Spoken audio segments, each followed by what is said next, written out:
What's up YouTube, this is LDS Reliance. Today I want to talk about the top 7 mistakes that people make when they go solar. These are in no particular order and they apply to on-grid, grid-tied, or off-grid.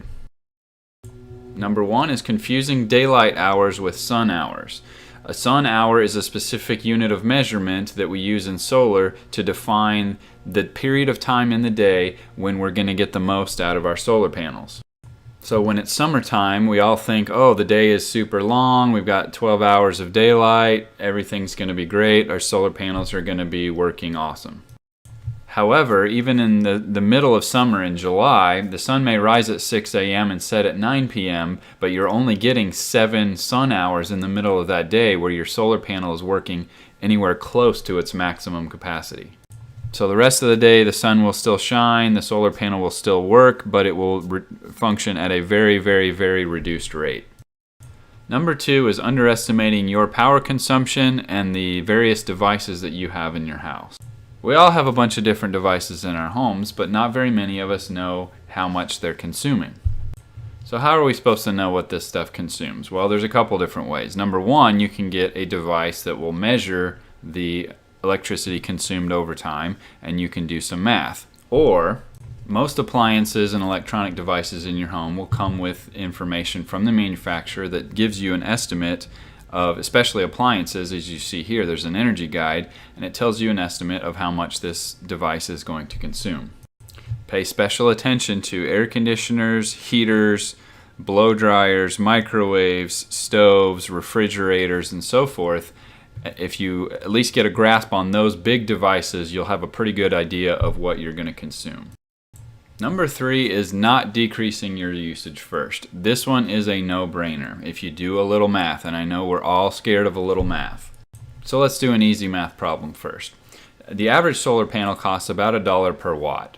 To replace an incandescent light bulb, a 60-watt light bulb with a 10-watt LED light bulb is going to cost you $5. That's going to net a savings of 50 watts.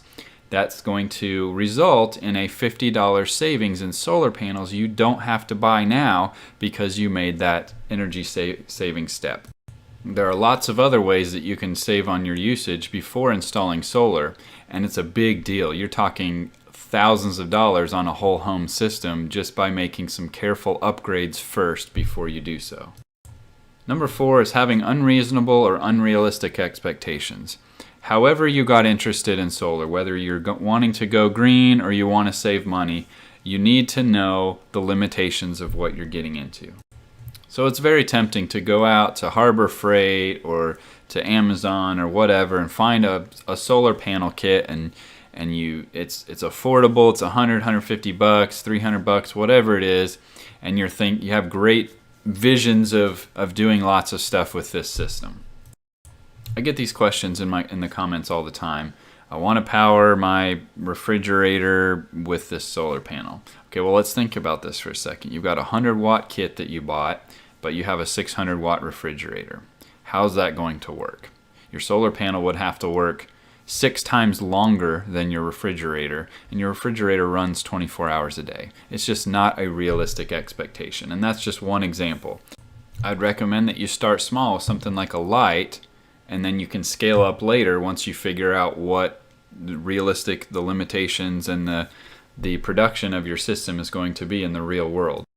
Number 5 is bad solar panel installation. This is not giving enough thought to how you're going to mount the solar panel and all of the considerations that go into that.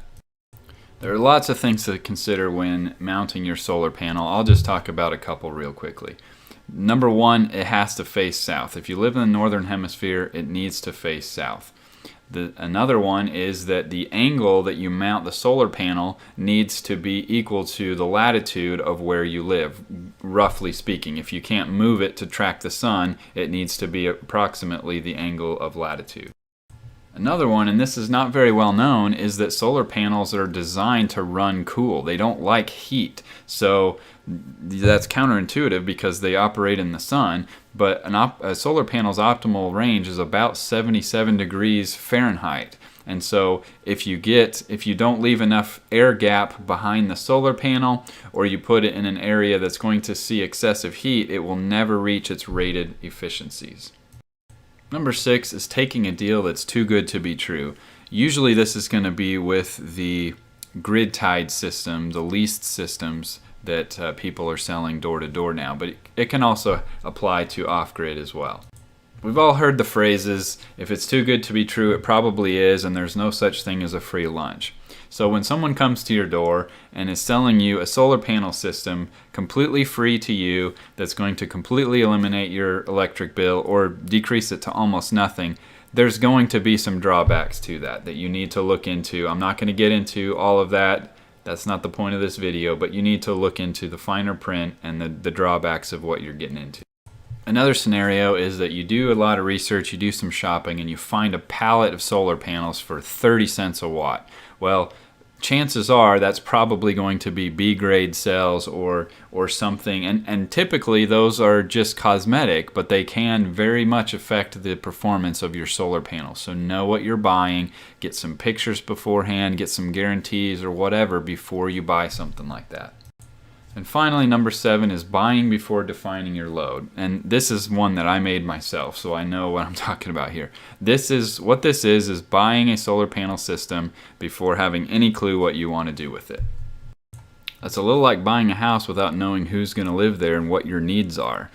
You may get a smoking deal on that 1-bedroom townhome that's amazing, but then you promise your brother's family that he can come live with you and he's got 4 kids. How's that going to work?